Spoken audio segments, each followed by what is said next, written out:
Kinshasa na biso réalité ya banaki réalité ya banakino. Aouti kotika biso il y a quelques jours Tarsis Kasongo Mwemba Yamba porte-parole il y a président de la République P nommé récemment PCA.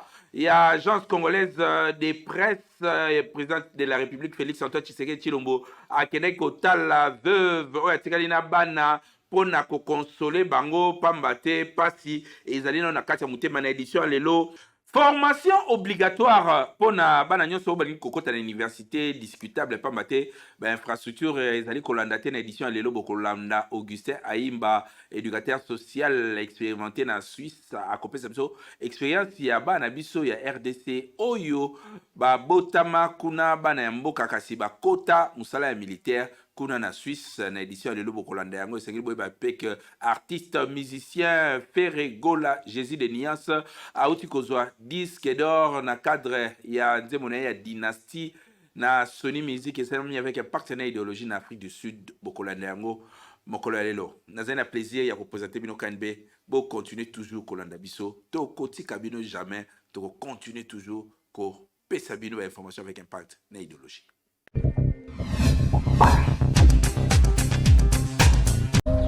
Nous devons ensemble avoir conscience que nul autre que nous-mêmes ne viendra sauver notre nation et que cela exige de chacun de nous une mobilisation tous azimuts.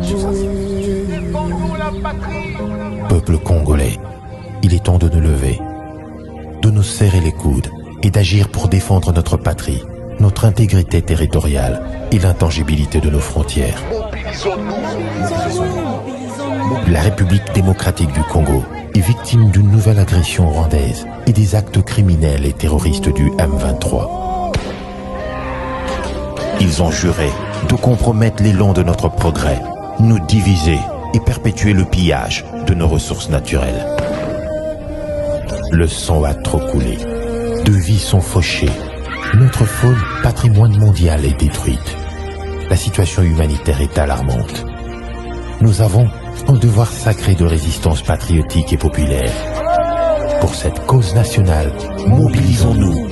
Au-delà de tout clivage, y compris politique, agissons contre l'ennemi de la paix, notre cible commune. Restons vigilants. Disons non à la stigmatisation et à tout acte de violence. Exprimons toute notre solidarité aux compatriotes victimes de cette agression. Mobilisons-nous, apportant un soutien total et indéfectible à nos vaillants FARDC et à nos institutions pour rétablir la paix et la sécurité. Ensemble, défendons la patrie et gagnons cette guerre insensée du M23, appuyée par l'armée rwandaise. Battez-la écolo, Bendele Koyate.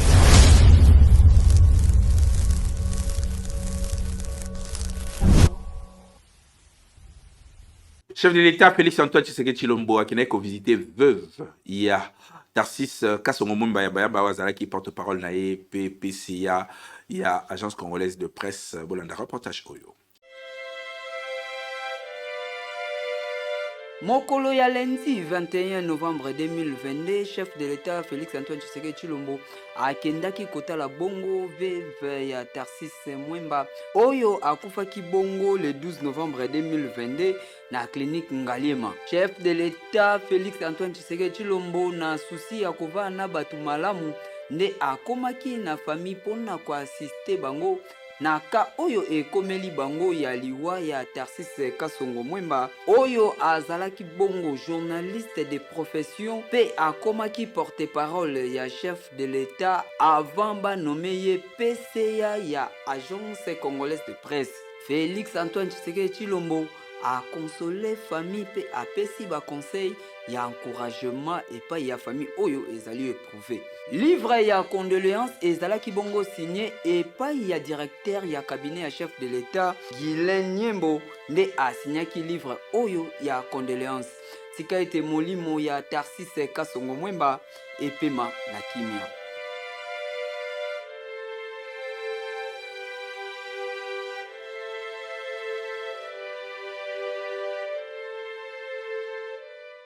Sénateur, na député à Union Sacrée à République démocratique du Congo contre Makambu, Rwanda, Azali Kosala paix contre la guerre et injuste Azali Kosala Mana Est et République démocratique du Congo, où la communauté internationale pour la plupart baso jouer Jemi Balé et puis Basi Watimbeli Bango, Bolanda reportage Oyo.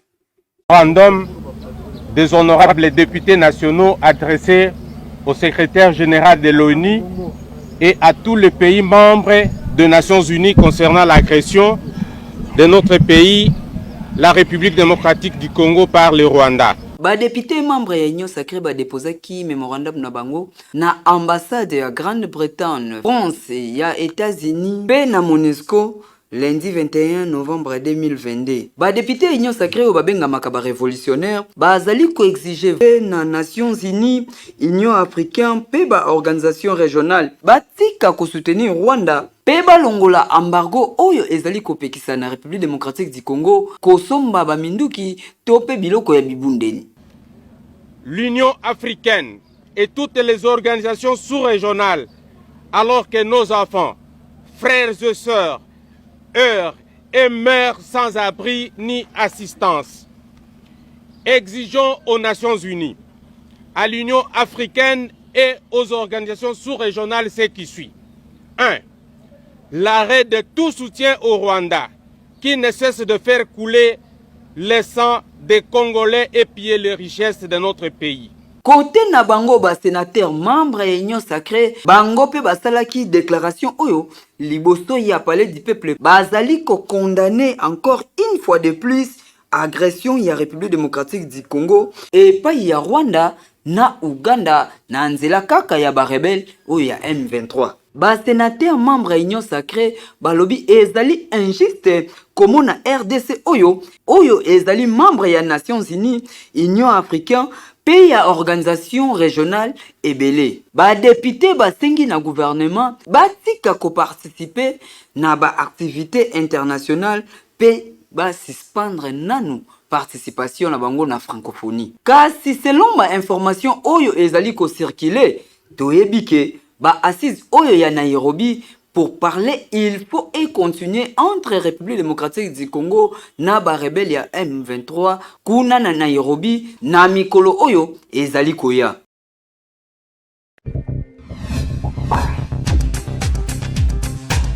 Beltexco azali ko continuer côté Kabakaye yao puis Basilo Simba pour le plaisir ya ba écolier. Mboka pe kosunga population congolaise kaka ndenge boyebeli société oyo monene na République démocratique du Congo Beltexco toujours pembeni ya population na ko accompagner bango na nyonso lelo lisusu ayeli bino bakaye yao pona kelasi ya bana na biso classe ezali kozonga kala te awa na yango kimaka deja mbangu na ba magasin nyonso ya Beltexco oyebi ezali partout awa na Kinshasa na ba commune nyonso soko tuni magasin ya Beltexco ezali po osombela bana na yo ba fourniture scolaire ya qualité supérieure lokola ba cahier yao ba stylo Simba pe ba cahier cartonné ya ba format nyonso ozana besoin ozwa ba cahier ya qualité pe ba stylo ya kitoko pona bana na yo année scolaire oyo bazala à l'aise kimambango na ba boutique ya Beltexco okozala desiti responsable, maman responsable, bande kono so basuna kabana po bazuna classe. Beltexco comme mesano ameli no bakaye kitoko babengi bakaye ya u ya Beltexco o ezali bakaye réussite. Bakaye o mwana so akomela ngo akoshwe te ko ezali bakaye ya réussite. Bakaye o couverture ezali makasi, ba papier ezali pembe, ligne de page ezali kitoko et puis surtout ba tenir ezali sur kitoko makasi. O ya magasin na biso ya Beltexco ezana zona monene, o soma ba stock no so bolingi, okena ba point de vente nyonso ya l'intérêt à payer dans la succursale, pourquoi pas à la Kinshasa dans le distributeur, vous sommes bakaye qui toko ezali bakaye ya uya Beltexco. Et surtout stylo na biso ezali stylo Simba ezo kwa ezo koma bana balingi yango mingi. Bongo ekomi ya botangi yonto lingi kosala ba don na école ya kosala ba réservation na service commercial, en tout cas ba kosala les livraisons à domicile. Tous à l'école avec les cahiers ya ou de la société Beltexco et stylo. Ko bossana te balobi tangu ozali ko somba kaye yao vérifiez bien soki ezali na logo oyo ya Beltexco po ba mwifi bazali ebele oyo bazali ko pirater yango donc soko sombi ya mwanza ekolia yo okoumela nango te po ekosenga obakisa mususu kasi soki osombi ya Beltexco ozali mobimba ane mobimba bana bakotanga kitoko po bakaye na bango pe ba stylo na bango ezali ya qualité supérieure oyo tolobaki te tolobi Beltesco vraiment mosungi ya mboka Kinshasa et l'équipe partout. Ndenge tolobaki na ebandeli édition oyo Augustin Aimba, éducateur social pe membre ya Asbel les amis du docteur Jérôme Sokolo, a expliqué bongo ndenge nini esengeli RDC sala pona koyeba ko mettre en application likambo oyo ya kotinda bana obligatoirement na armée. Est-ce que ezali malamu to mabe? Ba détail bolanda na reportage oyo.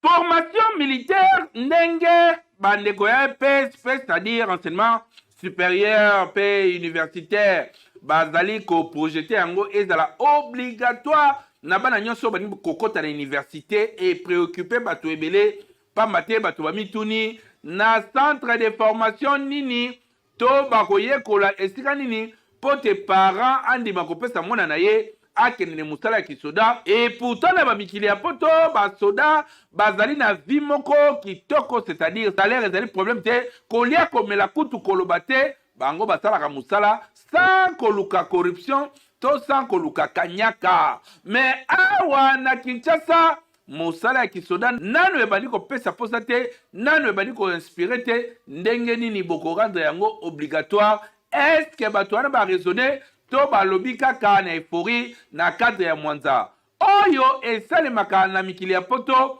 Monsieur Augustin Aimba oyo azali éducateur social pe membre ya Asbel les amis de docteur Jérôme Sokolo, a petit expérience na ye il y a plus de 30 ans dans le social oyo asali na Suisse pe akendaki kokutanela biso na bana oyo bazali ba origine congolaise kasi basalaka mosala ya kisoda kuna na poto kuna na Suisse. Bolanda bango bana mboka toza na André Suisse bien omoni awa ba jeune bakendeke armée mais ezaka na armée côté social pe ezalaka okozwaka étudiant teke akende armée mais botia base social puis sérieux ezala eza teke mbongo wana mokonzi moko akimi nango non eza mpenza ke tosunga faci beton alinga azongisa Congo zotelema armée zonga côté social tant bokozwa bana na bengileki na mwana nga moko Augustin azwa kombo na monga fulabi ongo kende armée abi l'état zo embauché mais kuna suna ke na guerre ba betinga sesa na lokolo na okoma ndima na mona bango na ngaba zo senga mbonga tiki ngai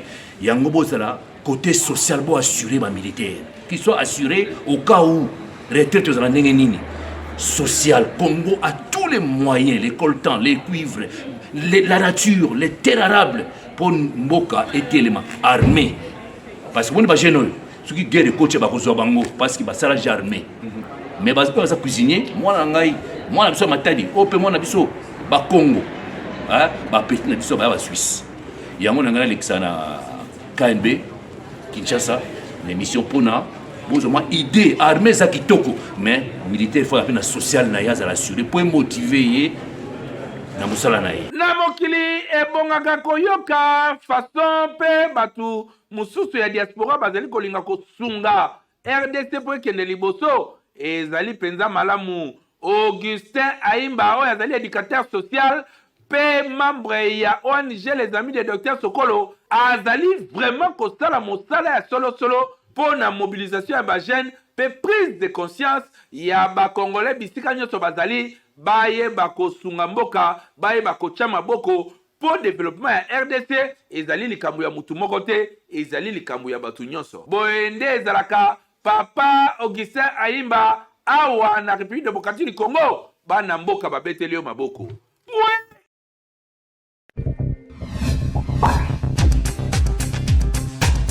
Artiste musicien Hervé Gola obaebie na kombo ya Ferré autukozwa disque d'or na nzembo na ya dynastie pambate et kamina ndenge ya kosakana te Sony Music ezali na esengo salamaki bongo na Afrique du Sud ba détail bolanda na reportage oyo ya Faso Kirombe.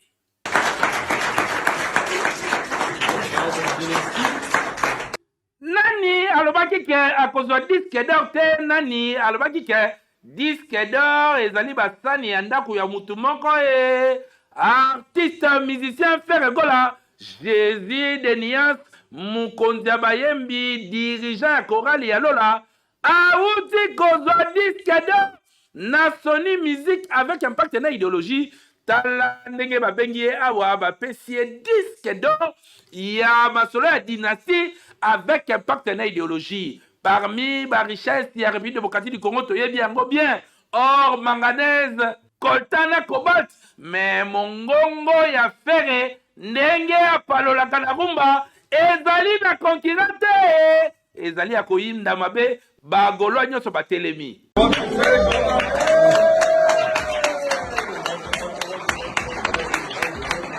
All the way from the DRC, welcome to South Africa. We're very excited to have you here. And we're very excited.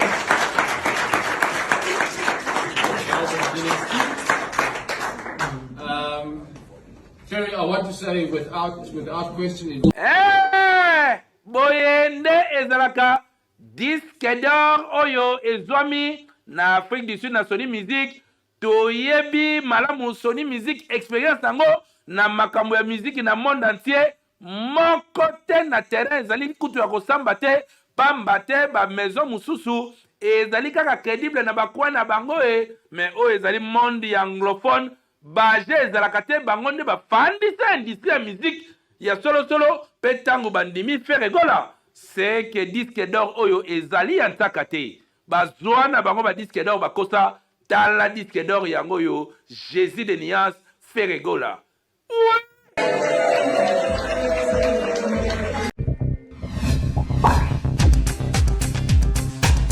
TikTok mboka ya bana na bana jamais erata na KNB News Bolanda. Nasi na sumba na lopango na futelaka.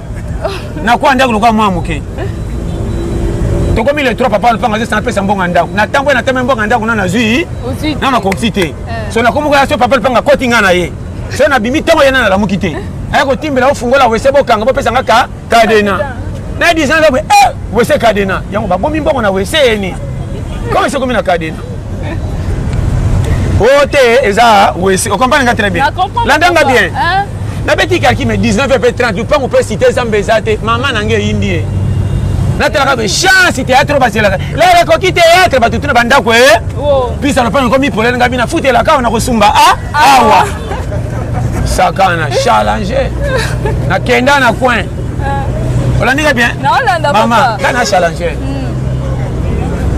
Na bisa na sumbi lokwa mikolo ba kotimbelanga.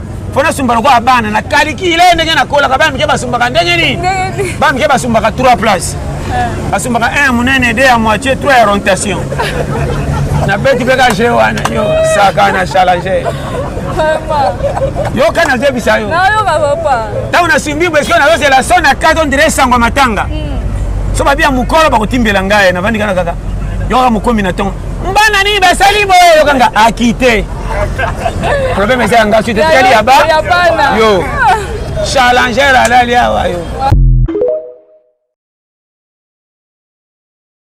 Comme na suka édition ya mokolo leo na na plaisir ko présenter bino bo conseil ko landa biso na ba plateforme na biso KNB News chaîne YouTube KNB News page Facebook KNB News OK na Instagram KNB News 5.0 OK na TikTok obetika KNB News au s'abonner ba information et ko bana ko ko na téléphone oko bouger te ozara place ozali ozoyo ka ba info nyonso en continue pambate likambo soki nano leki na KNBT seke na Kinshasa ba ebi yangote ndeto mona ni lobi. Oui. Magazino